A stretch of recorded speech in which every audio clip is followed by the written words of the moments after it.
Bonjour et bienvenue sur ma chaîne. Si tu ne me connais pas encore, je m'appelle Audrey Marin-Patch et j'écris des romans de fantasy.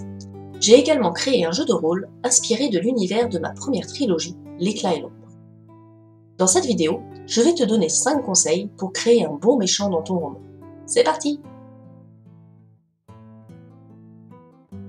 Travailler le passé du méchant, c'est aussi expliquer son évolution psychologique. Comment en est-il arrivé là? Quelles sont ses motivations, mais aussi quelles sont ses faiblesses? Bien sûr, il ne faut pas tout raconter au lecteur. Dans certains cas, il n'est même pas nécessaire de dévoiler quoi que ce soit dans le roman. Mais il est important que toi, en tant qu'auteur, tu aies son histoire bien en tête pour écrire de façon cohérente. Le cliché qui m'énerve le plus concernant les méchants, c'est le physique qui annonce la couleur immédiatement. S'il te plaît, ne fais pas un méchant qui rassemble tous les codes physiques négatifs. Tu peux bien sûr caser quelques détails, mais il ne doit pas être écrit sur le visage de ton personnage qu'il souhaite détruire le monde. Personne n'est parfait, mais personne n'est totalement mauvais non plus. Ton méchant aura forcément des qualités, et c'est tant mieux. Cela te permettra de le rendre plus humain, ambigu, et même par moments sympathique.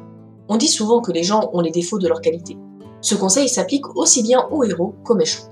Par exemple, un méchant particulièrement misanthrope pourra être d'une grande cruauté envers les humains, mais très attaché aux animaux. Il est important que le méchant ait un fort impact sur le lecteur.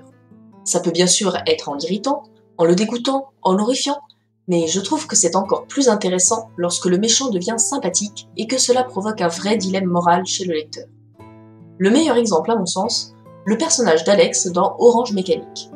Il a beau être une personne abominable, on se prend à avoir pitié de lui et à souhaiter qu'il s'en sorte, voire même à être heureux de le voir triompher à la fin de l'histoire. Voldemort et Harry Potter, Spider-Man et le Bouffon Vert, Fitz Chevalerie et Royal, les héros et leurs ennemis ont souvent une histoire commune, un lien fort avant ou au début de l'histoire. Je trouve que les histoires où héros et méchants sont intimement liés sont les plus intéressantes. Cela permet également de rendre chacun de ces personnages plus complexes. Voilà pour les conseils, j'espère qu'ils te seront utiles. Et si tu as d'autres tips, je t'invite à les partager en commentaire. Si tu as envie que je fasse une vidéo 5 conseils sur un thème précis, tu peux aussi me le dire en commentaire. Enfin, si tu veux me soutenir, tu peux t'abonner à la chaîne et liker cette vidéo. Ça me fera très plaisir et ça m'aidera à me développer. Aïe!